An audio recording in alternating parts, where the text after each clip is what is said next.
मैं हूं अमित पाल। इस वक्त स्टूडियो में मेरे साथ मेरे सहयोगी पवन नारा मौजूद है, इंडिया टीवी के डिफेंस एडिटर मनीष प्रसाद है और साथ ही हमारे साथ डिफेंस एक्सपर्ट जनरल मिस्टन भी मौजूद है। उनसे ये बात करेंगे, लेकिन आपको बता दें युद्ध का 13वां दिन है, लेकिन इस 13वें दिन एक बड़ा डेवलपमेंट हुआ है जिसके बारे में आपको बताने जा रहे हैं। 30 मिनट बाद, जी हां, सिर्फ 30 मिनट बाद शुरू हो जाएगा रूसी सेना का सीज फायर और आम लोगों के लिए एक कह सकते हैं कि सेफ पैसेज दिया जाएगा। कौन कौन से शहर हैं जहां पर सीज फायर होगा?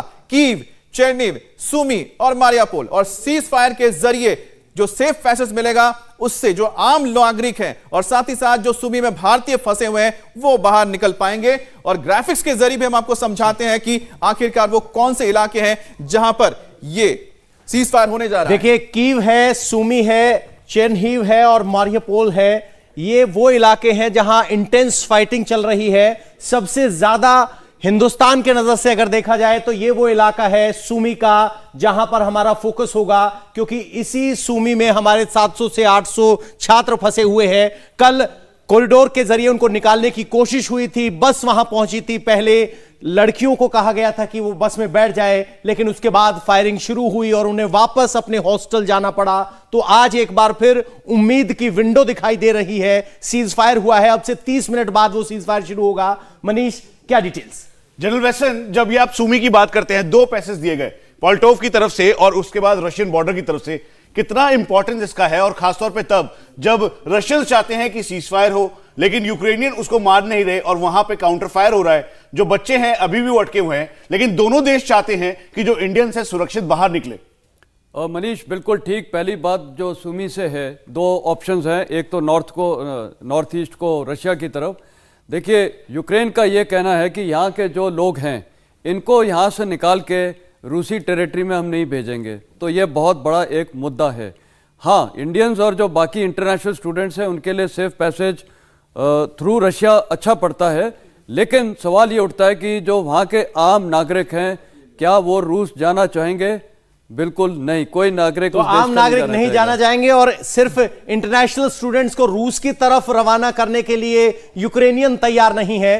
रूस के सीज फायर के बाद अब वॉर जोन में फंसे लोगों को जल्द से जल्द निकालने की उम्मीद बढ़ गई है, क्योंकि रूस ने सीज फायर के साथ 6 ह्यूमन कॉरिडोर भी बनाए हैं, जिसके जरिए कीव, चेरनिव, सुमी और मारियापोल से आम लोग निकल पाएंगे। इसी ह्यूमन कॉरिडोर से सुमी में फंसे भारतीय भी सुरक्षित निकलेंगे। रूस के सभी 6 ह्यूमन कॉरिडोर ड्रोन की जद में होंगे और ड्रोन के जरिए उनकी निगरानी की जाएगी। अमित के पास ग्राफिक्स है। अमित, बताइए ग्राफिक्स के जरिए। एक बार फिर से हम ग्राफिक्स के जरिए आपको समझाते हैं आखिरकार किस तरह से कॉरिडोर तैयार किया जा रहा है। अब देखिए, कीव, तो कीव से ये कॉरिडोर निकल के गोमेल तक जाएगा, जो कि बेलारूस में ये रूस की ओर से बताया जा रहा है। और दूसरा हम देख रहे हैं, एक तो ये वो गोमेल हो गया। अब सुमी से किस तरफ जाना चाहिए? सुमी से हम देखेंगे शायद रशिया की तरफ वो देंगे, लेकिन उसको लोग मान नहीं रहे हैं। 2 रास्ते, बेलगोरोड और साथ में पोल्टोव। इन दोनों रास्तों पे एक्सेस पॉइंट ये है कि जब आप बेलगोरोड की तरफ जाते हैं तो वहां पे बता देते जो पोल्टोवा अगर आप पड़ता है, हाँ बिल्कुल, ये सुमी है। सुमी से बेलगोरोड एयरबेस भी है और यहां पर IL-76 भेजने की बात थी ताकि यहां से जो इवैक्यूएशन है जल्दी हो सके। पोल्टोव जो एरिया है, यहां पर इस जगह पहुंचने के लिए आसानी जरूर है, लेकिन सफर लंबा है। उसके अलावा बाकी और एरियाज हैं। जनरल वेस्टर्न, इसकी इंपॉर्टेंस कितनी बढ़ जाती है, क्योंकि जब आप बेलगोरोद की तरफ जाते हैं तो इस एरिया में सबसे ज्यादा शेलिंग हो रही है और यहां पर जो उनके एक्सट्रीमिस्ट विंग हैं वो काफी एक्टिव हैं। और देखिए, जहां तक इंडियन स्टूडेंट्स और इंटरनेशनल स्टूडेंट्स का सवाल है, उनके लिए तो कोई डाउट ही नहीं कि सुमी से बेलगोरोड बहुत अच्छा रास्ता है। बिल्कुल, क्योंकि वो हमें नजदीक है। वहां पर हमारे IL-76 के जहाज उनको तुरंत इंडिया में लेके आ सकते हैं। लेकिन प्रॉब्लम यह है कि यूक्रेन फौज का स्टांस क्या रहेगा? क्या वो सीज फायर को एग्री करेगी?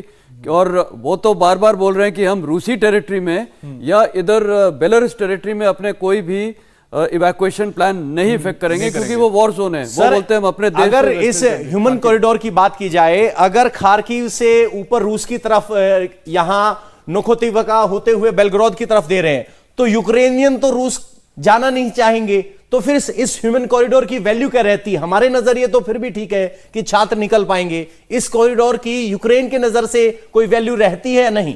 यूक्रेन के लिए कोई वैल्यू नहीं है इस कॉरिडोर की। ये सिर्फ इंडियन स्टूडेंट्स और इंटरनेशनल स्टूडेंट्स और जो इंटरनेशनल लोग हैं उनके लिए इसकी अहमियत है। और लेकिन यूक्रेन वाले सर, ये शायद यही वजह है कि जो यूक्रेनियन फोर्सेस हैं वो वहां से किसी फॉरेन नेशनल को निकालना नहीं चाहते कि अगर वो निकल गए तो वहां पर हो सकता है कि पूरी तरह बुलडोज कर दिया जाएगा। एक और बात है, हो ह्यूमैनिटेरियन सकता है, पर उसमें क्या है कि देखिए उनको निकलना तो है ही, इंटरनेशनल या फॉरेन पर्सनालिटीज को वहां से निकालना तो नियति जरूरी है, और इनको भी पता है क्योंकि यूक्रेन को इनके खिलाफ जाएगा अगर वो जितना इनको होस्टेज टाइप अगर रखते हैं वो इनके खिलाफ जाएगा। देखिए उनको निकालना तो है, अब निकालना उधर से है या पोल्टावा से, वो सारा इश्यू है। मेरे को लगता है ये थोड़ी अभी डिस्कशन चलती रहेगी, और कल ये जो फॉरेन मिनिस्टर्स टॉक है बिटवीन रशिया एंड क्या नाम है, टर्की एंड यूक्रेन, हो सकता है उस पर ये डिस्कस हो।